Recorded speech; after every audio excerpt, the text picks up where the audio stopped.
Кутмандуу күнүңөр менен, урматтуу 6-класснын окуучулары жана ата-энелер. Бүгүн биз сиздер менен кыргыз адабияты сабагын өтөбүз. Сабактын темасы Жалил Садыков «Эне жүрөгү» чыгармасы. Сабактын максаты менен таанышып алалы. Акын тууралуу маалымат алабыз. «Эне жүрөгү» чыгармасын көркөм окуйбуз. Апаларыбызды баалап, аларды сыйлоого умтулабыз. Эмесе балдар, сабак алдында жагымдуу маанай түзүп алсак.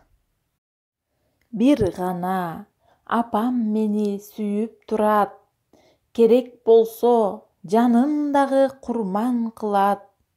А биз болсо гүл сыяктуу жылмайсак, күн сыяктуу алар бизге мээрим чачат деп туруп, кана балдар, баарыбыз апаларыбыздын бетинен өөп койсок.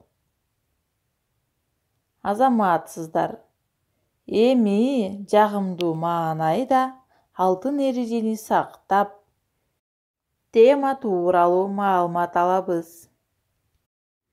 Жалил Садыков. Жалил Садыков 1932 Кемин районундагы Кичи Кемин айылында төрөлгөн.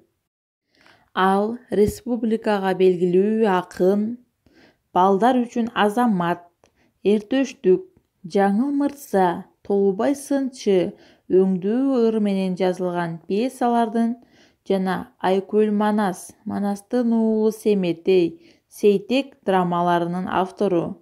Эң негизгиси балдар, Кыргыз Республикасынын мамлекеттик гимнинин автору. Садыков абдан жөнөкөй адам болгон деп эскеришет. Акын өмүр бою калемин колунан түшүрбөй, 78 жаш курагында өзүнүн туулган күнүндө көз жумган. Жазуучу «Эненин жүрөгү» поэмасында аял затынын акылдуулугун, балдарга жолдошуна болгон камкордугун, мээрмандыгын даңазалап жазган. Биздин камкор апаларыбызды канаттуулар менен да салыштырып жазган. Анда эмесе балдар, чыгарманын 3 куплетинен үзүндү окуп берип койсом.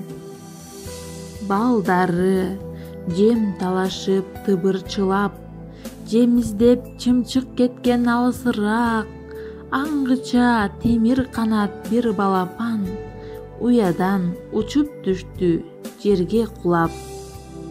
Сук болчу башкалардан жеткен жемсек, шок болчу дал ушуну көрмөк тентек, уча албай калың чөптүн арасынан, чыйпылдап жан талашып канат серпет.